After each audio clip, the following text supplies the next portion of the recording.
There might be a case sometimes where we might need to remove this hazy fadedness effect in this particular image or any of the image that you capture in the real world. So in this video, we'll be looking at how to remove and balance out our image to make it look much more realistic and natural inside of Affinity. So before starting, if you want to follow along with this tutorial, please find the link for the image below in the description.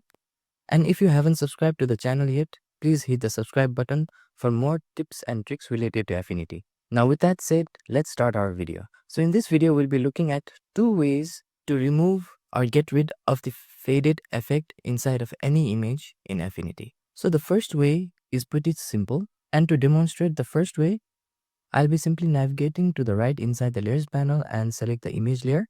And after selecting the image layer, I'll simply use the shortcut key of Command J to duplicate it.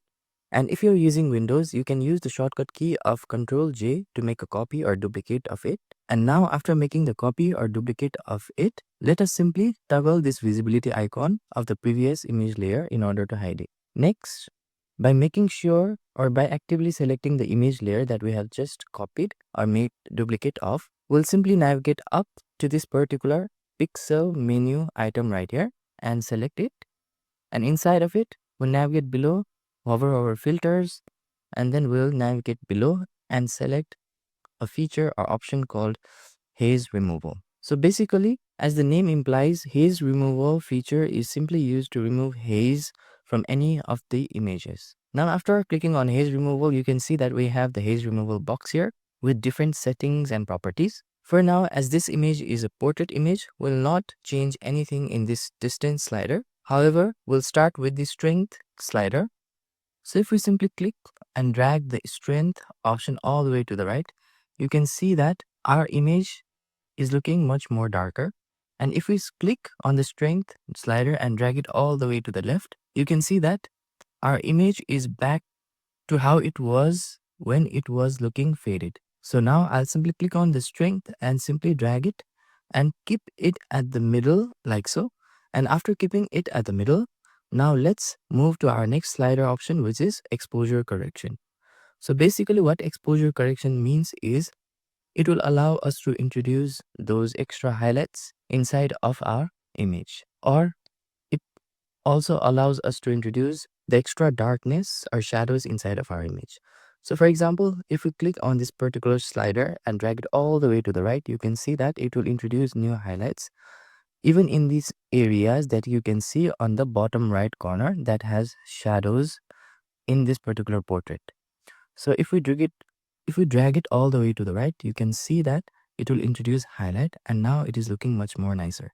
And if we select and drag that slider all the way to the left, we can now see that it will make our overall tone of the image much more darker. So for this image, I'll simply click and drag the slider all the way to the right like so. And I'll set it at somewhere around here for now. And then after I'm satisfied, we can also see the preview of before and after by using this particular split view or mirror view option. So if I click on split view, you can now see that on the right, we have before, and on the left, we have after. So I think it's looking much more natural, and much of the fadedness effect has gone from the image. Now, after we are satisfied, we can simply click on this apply button right here to apply. So next, what we can do is I'll simply toggle the visibility of this copied or recent image layer off, and I'll turn on our previous image layer, which had its original faded effect inside of it. Now, before showing you the next method, first of all, by selecting the recent image duplicated layer, I'll keep it inside of a group. So in order to keep it inside of the group, I'll use the shortcut key of Command G. You can also use the shortcut key of Control G if you're using a Windows machine. And I'll rename it to Removal Haze. So by grouping this particular image, it will help us identify that this image has been applied with the Removal Haze filter inside of Affinity to get rid of the faded effect inside of our image. So now let's start with the next step. So for the next step, we'll be using the original image layer that was inside of the layers panel before. So let's select the original image, and after selecting the original image, what we can do is we can simply navigate below and select this particular adjustments icon. And after selecting the adjustments icon, we can simply navigate below and select a special adjustment called curves. And after selecting the special adjustment called curves, you can see that we have now the curves box right here. So inside of the curves box, we'll be tweaking certain settings in order to get rid of this faded effect inside of this image. So in order to get rid of this faded effect inside of this image, all we can do is simply click on this endpoint at the bottom left and drag it all the way to the right. And now you can see that the faded effect is slowly being fixed inside of the image. So what it basically does inside of these curves is it is removing all the faded effect that we have inside of this image, and along with it you can see that now it is introducing much more shadows inside of our image by making our subject to have more darker tone.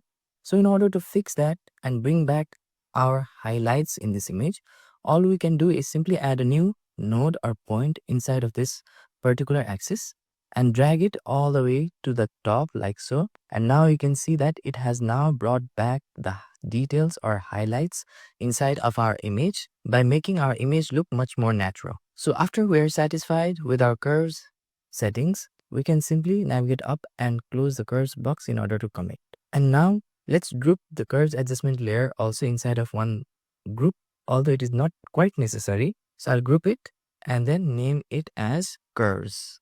Or I think for better understanding, let's name them as step 2 and name the first group as step 1. And now you can see that this was how our image looked when we applied the removal haze filter inside of this image to get rid of all those faded effects. And this is how our image is looking when we have applied the curves adjustment layer. However, I think there have been one mistake, which is I also need to toggle on the image inside of the step 1 group.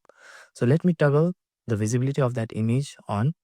Now if I toggle the entire group visibility on, now you can see that this is how the visibility or the overall image looks when we have applied the haze removal filter inside of the image in order to get rid of it.